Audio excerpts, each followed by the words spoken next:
Garrison, Savannah, horse racing was a part of the Warners Road, Britons Hill community. In fact, you name it, they raced it. We are a horse racing area. So like what I remember is that we were always, everybody from the area, all the boys, all the girls from the area, we always made our way down to the garrison once there was races. And that was a major thing for us as young people. And then back then in those years, they also had the goat racing at the garrison and the donkey races as well too. And I remember one particular year, my brother decided that he was going to enter the goat racing. And so we all piled into Daddy's Hillman Hunter back then. And we all gone down as a family to the races to support him because we knew he was going to actually win the race. And we were there sitting down in the stand and we were so excited and everything when he went down to the start of the race. And, you know, we were kind of waving at everybody because we knew. By the time the race started, we were up and keeping noise. Halfway in the race, we were sitting down keeping very quiet because he actually came in a distant last or something. So we were really quiet after all of that. I am not sure if he came back up with us. But, you know, and then there was, in addition to the goat race, there was also the donkey races that were also very popular and also attracted almost everybody from in Warner's Gap then. Pride of place always went to Barbados. Barbados always won the donkey race. It was so bad sometimes he would be finishing the race and some guys still couldn't get the donkey to move off the start line at all. But those were good. Those were really, really good days. Talk about Donkey Derby, and the winner is Barbados. No, all jokes aside, let's go to the penultimate race, the Barbados Gold Cup. I was at the first Gold Cup. I was there for the very first Gold Cup. Paul Lewis and Clona Creek inside the final furlong and the leader on the inside is Precision, and then comes Paul Lewis through to win it. Paul Lewis, Precision and Brigadier James. Paul Lewis will win it. And I remember I was in the stands for that Gold Cup. It was exciting. It was the crowds. I mean, we do get good crowds now, but the crowds back then, they were mammoth. It was, you could actually stay in the stands and watch the buses pass and offload people, and they would just be walking across. These hundreds of people just walking across all the time. And they just kept coming and coming and coming. And I remember that first Gold Cup, I was actually in the stands. And I remember at the start of the race, of course, you know, the Gold Cup is a 9-furlong race. And where I was, I could not see the start of the race at all because there were so many people. And people were just standing on all kind of stands all on the garrison itself. And where I was standing in the grandstand, we were being blocked because there were so many people standing on the roofs. There were, I mean, hundreds of people standing on roofs and everything. And as soon as that race started, a roof caved in. And all these people, so it was like you weren't seeing anything, you just seeing a whole set of people on the roof. And then this roof just caved in. And all of a sudden it was really clear, you could see everything. And the strange thing about it is that watching the people, when the roof caved in then, everybody ran to see what was happening. And then it was as if they suddenly realized, wait, the race started. Then everybody ran right back to the rails again to watch the race. So they had to watch the race, and then they went back to find out what had happened. My uncle Rudolph, he took me to the garrison. That was many years ago as he raced that Bentham won. As they turn for home inside the final furlong. And it lies between Bentham and the Somersault, but Bentham has them beaten. Inside the final furlong, it is Bentham and the Somersault. Bentham is going to win it now. Bentham wins it from Melior Secret. Bentham wins it, Melior Secret, Somersault. Yes, I was a little girl, and I can still remember that. These massive animals just running around, yeah, and people just cheering, and it was a nice atmosphere. I really enjoyed that. And these animals were so huge. It was kind of scary a bit, but at the same time it was exciting. You know, you see these things on TV and then you get close, you have this fascination, but still there's a bit of fear because they're really, really huge, and you're just a child. So it was a mixture of fear and excitement, and plus too the crowds of people there. You know, you've never seen so many people gathered in one space before. So it's a memorable moment. It has stayed with me all this time. And we've had some good results. But you know, we have a number of jockeys. There's Ricky, and Ricky won his first Gold Cup in 2007.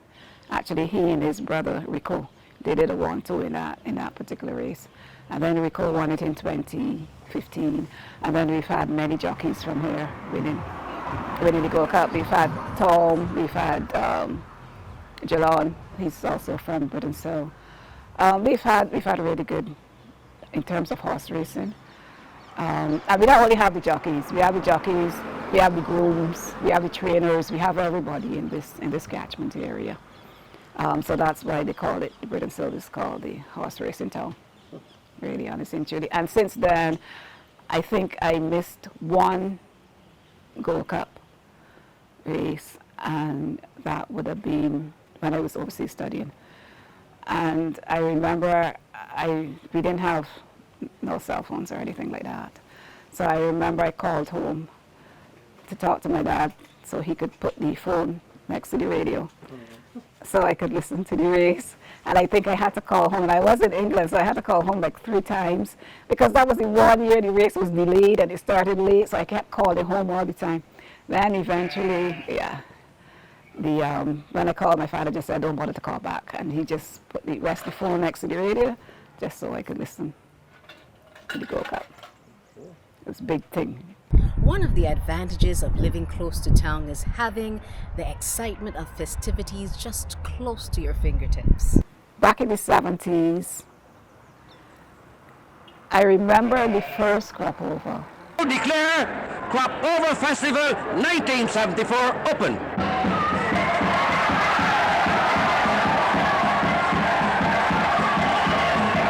I didn't take part in the first one. But when I saw all the costumes and everything, and the fun that they were having along the streets, I was like, I must be in that next year. And I literally spent the next year just counting down days. And I actually joined a band. I was at community college at the time. And I actually joined a band. And I think it was with Wendell Smith. I actually joined a band, and he was, I think, our section leader. And yeah, I started off my Kadooment playing days as a cockroach. Yeah, I was in a cockroach costume. Not very exciting. And that was the first time I jumped. And actually, we finished at the Garrison. That was when they finished at the Garrison. And that was exciting. I jumped a few years after that, and then I went into retirement. And this all culminated with a float parade. Oh yes, we had that was exciting actually. We had the float parade, like a donkey cart parade as well too. And that was interesting, and really it was creative. The beautiful floats, and then we would have the girls from the beauty show, and they would also be on some of the floats as well. That was exciting. That was exciting, seeing the creativity and what you can do with a donkey cart and the floats as well too.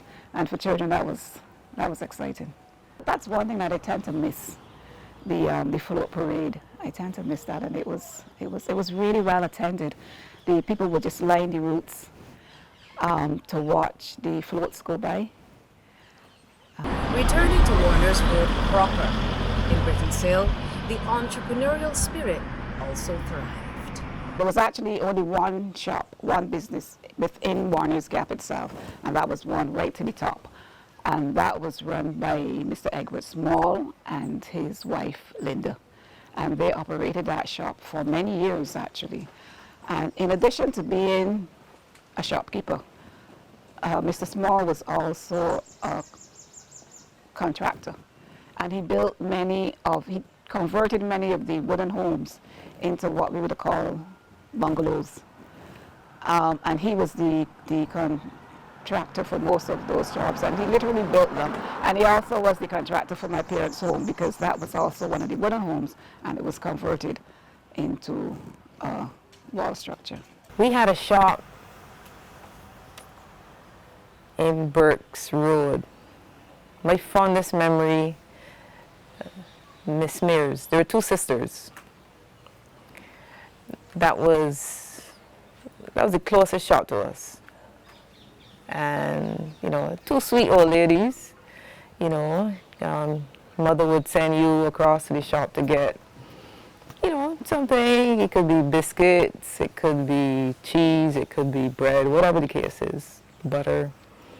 And, you know, they would always engage you, you know, inquire how you're doing and so on. And they were quite observant too, because, you know, as children, you wouldn't typically be walking around with a lot of money. So if they saw you with a larger than expected sum of money, you know, you could be sure that by the time you got back home, there was a phone call to inquire, you know, about that bill that you had. So it was a very close-knit community. The shopkeeper, yeah, they played a very important role in making sure that, you know, children were in line, and also to, you know, offering assistance if, you know, you were short of money or whatever the case is. So that was an important part. I also had another shop a little further down the road, Elma Grant. Miss Grant passed away just a couple months ago.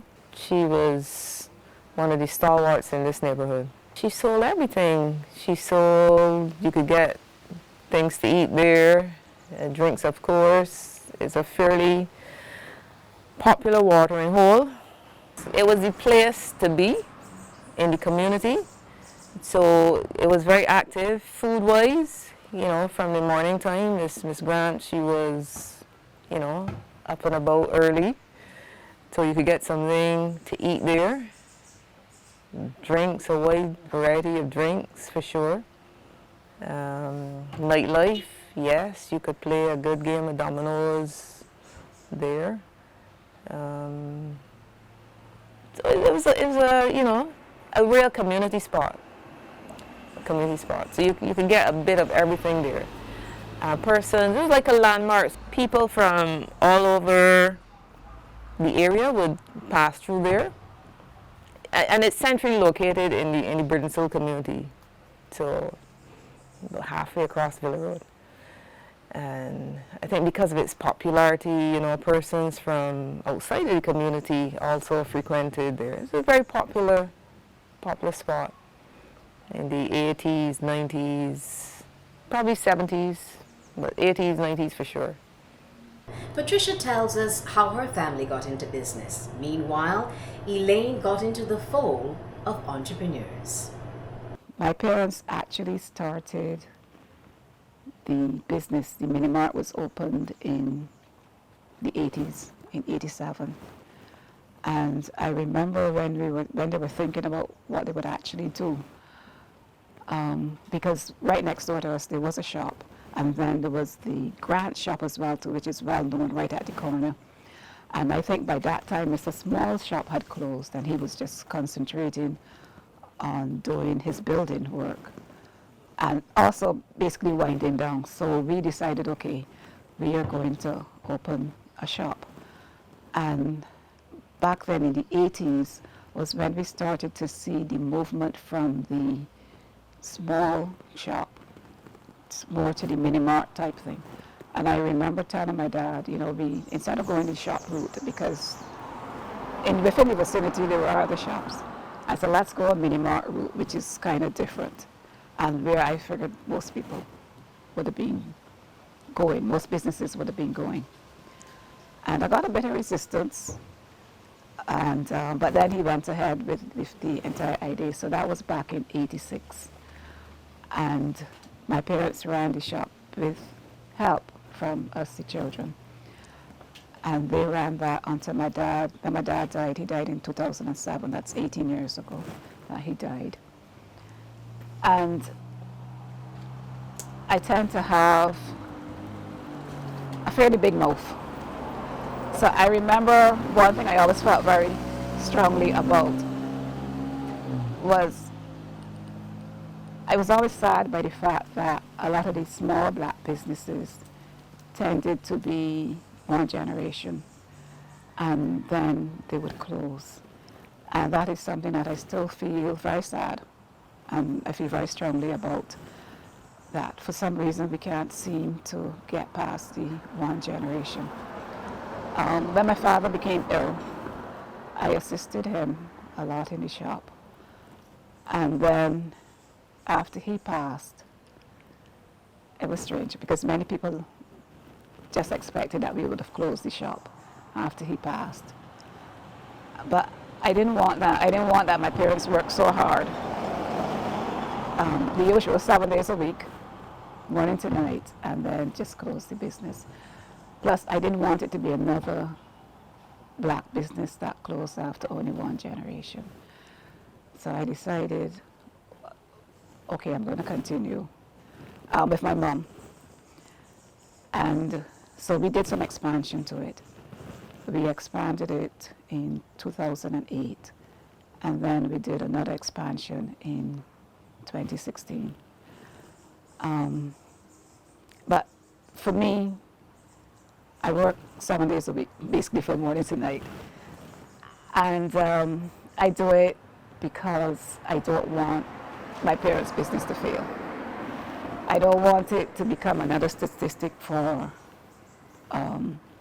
one generation black businesses. So it's hard work, yeah. But it's enjoyable. A lot of people ask me about the hard work, but nobody asks me if I'm happy. Nobody ever asks me if I'm contented. Nobody asks me of the benefits of having the business. Because then what you do, you tend to interact so much with almost everybody within the community. And it is sort of like a full service that you provide for them. Well, Grill Delights is the name of the establishment I have. Grill Delights has been around for 5 years. It was registered. And it's a restaurant and bar. And I think we were selected to be part of the community regathering segment. Now, there isn't a community that doesn't have a character of some sort in it, and shop life tends to beckon them, so to speak. Patricia reflects on this in various episodes of My Community. Like every place, we have all characters. We've always had the characters. We have names that go back from the time we were young as children. And we have so many different personalities that come into the shop. In one particular day, you can interact with so many different persons, so many different personalities. And it's not, they don't always come in to buy something. As a JP, they also keep me very busy. But a lot of people come in for advice because they figured, okay, you're the shopkeeper, you're the owner of the mini mart, so you have to know every single thing.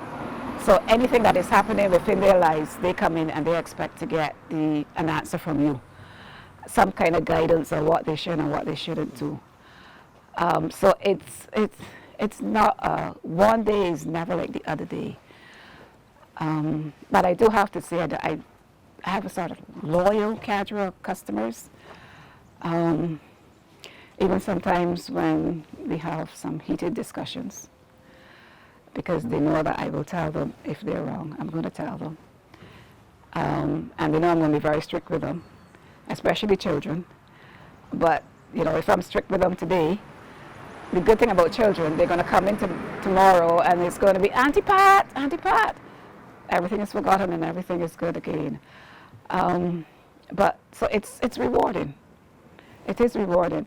And what I've found from the years when I've actually watched the programs dealing with my community, I have always found that when people go back over the years and think about their community, they always talk about the shops. They always speak about the shopkeepers. They also talk about people who make the food and stuff, but they always go back.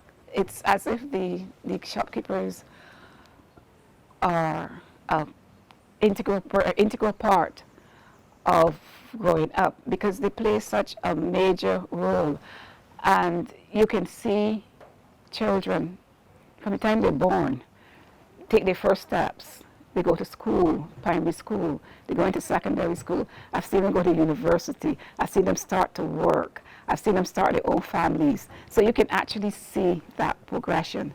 And I am not sure how many other careers you can actually see the progression of someone from almost day one right through to their lives. For some of them, they get children, and some of them, they get grandchildren. And you can see that progression right through. And even some that actually move out of the area, they still come back within the area, they still come and look for you, they still come and look for all the people within the community. It's that kind of closeness that we have within this Warner's Road, Warner's Gap, and the wider Britain's Hill community as well. So persons grow up, move out, but they always come back and look us up all the time. So, how do we feel about Warner's Road, Britain's Hill? I will never leave Warner's Road. First, because of the people. I can't speak for other communities, but the people around here, they are pleasant. They are very community-minded. We look out for each other. We help each other. Anything happens around this area, we will all get together and try to help. The people more so than anything else. The location is fantastic because we're close to most amenities, we're close to town, we're close to supermarkets, stores. It can be a very busy area because it's a major artery. Persons use this road as a shortcut. They use this road to try to avoid the traffic on Colmarock or the traffic that's going down to Dalkeith Hill. And those areas are really heavy traffic. So most persons tend to use this as an artery to get into town, to get out of town. So it can get very, very busy. But you know, it's home. It was where I was born and raised. And you can move out, but as I did. But if you move out, you can always move back. You will always move back. It will always draw you back. And I guess that would go for most persons who come from a close-knit community. For some reason, you might move out, you might go overseas, but you always come back to that close-knit community. There are persons who have gone abroad, but they always come back. Some people come back 2-3 times a year, and they always come back to line with their friends, to look up friends. Some people come back for funerals, but they always come back to our particular community. And I think that speaks volumes, actually, for it. People can tell you the number of persons who would have moved out of the area, the few persons who would have passed away. But Warner's Road is Warner's Road. Warner's Gap is Warner's Gap. It's home, you know, and home will always be home, and home will always be the best place to be anyway.